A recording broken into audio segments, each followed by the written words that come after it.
In the end, it's the bitches of the world who abide.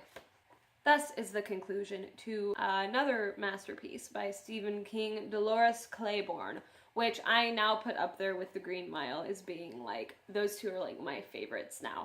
Dolores Claiborne was an easy 5-star read for me, and it helps me stand by my fact that I think Stephen King is excellent at writing dramas, and I hope to see more of that while I read more Stephen King. So, as you guys know, my 5-star system goes 1 star for plot, 1 star for importance, 1 star for emotion, 2 stars for character, because that's the most important thing.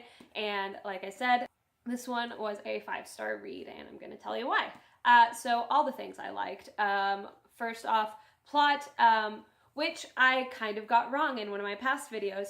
Whenever I was talking about my goals for this year, I mentioned this book as one of the ones I wanted to read, and I said that the plot was about a daughter and a mother trying to figure out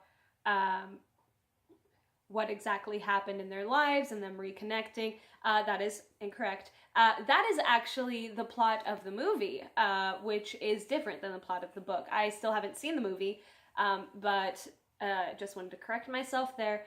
The book is told in a very interesting format where there are no chapter breaks, no any kind of breaks. It just keeps going because the entire thing is the recorded police confession of Dolores Claiborne, who is in questioning for murdering an old woman that she had been taking care of as her job. She's suspected for murder because she was previously suspected for murder, like years and years before, for killing her husband, which she did and got away with. And that's not a spoiler. She says so in the very first, I can't even say chapter, like in the first 10 pages.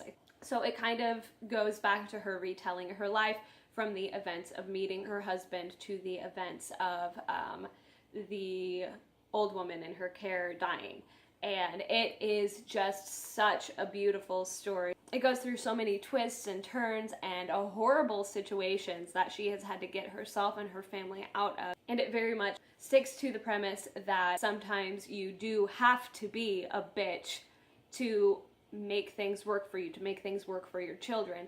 And it's just such a beautiful character study whenever it comes to our lead, Dolores. Star, of course, for emotion. It made me feel so many things, almost all the things, really.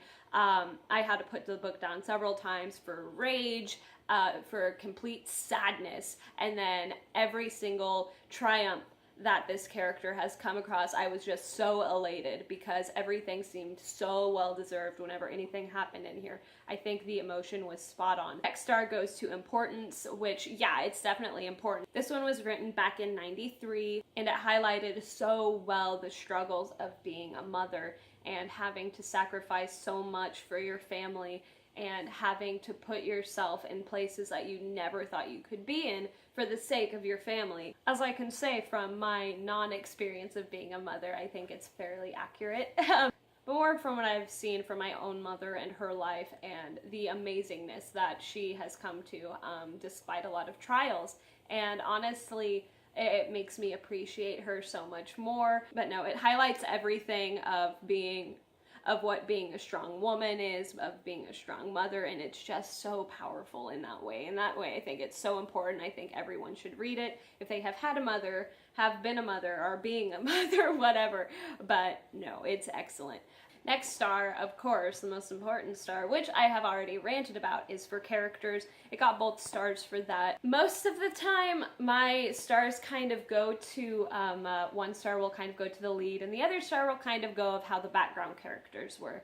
The thing is with this, it all concentrated on the lead, pretty much, and everything with her life, which, like I said, did it so well, and she is such a well-developed character, being unlikable in an understanding type of way, where you know she doesn't care what you think of her, because she has done everything in her power and that's all she can do, and she has a strong sense of dignity from that, and I think it is excellent. Even whenever she ends up being old and alone, you still get this powerhouse performance from her, and in the writing and in just her attitude and how she is able to deal with things, how she is forced to deal with things. It is all incredibly real. You can definitely believe that such a character has existed and probably does still exist out there in the world.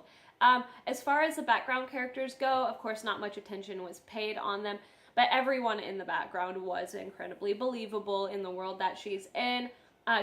Everything kind of has a small town mentality, which, as we all know, is so cringy because everyone's just always all up in your business. The husband was horrible in every way possible, and that is very well highlighted, again, in a believable way. It's not like he's like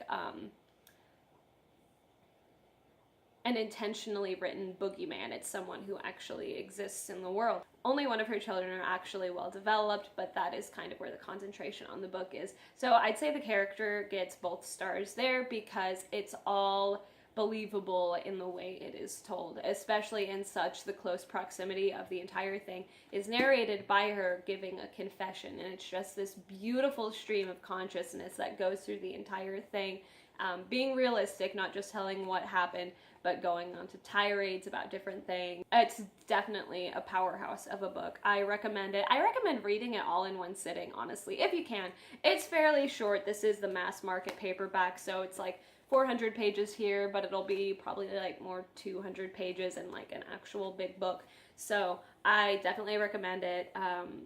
Read it, then call your mom, let her know that she's doing good or has done good. And if you don't have a mom, go to like that mother, someone who was nurturing to you in your life at all, or anyone who's ever had to sacrifice for you. It just fills me with appreciation. I just want to tell you, Mom, I love you so much. If you're watching this, I'm sorry I swore in this video. Anyways, with that, Dolores Claiborne, read it twice. It's so good. 5 out of 5 stars. You guys have a great day. Later, taters.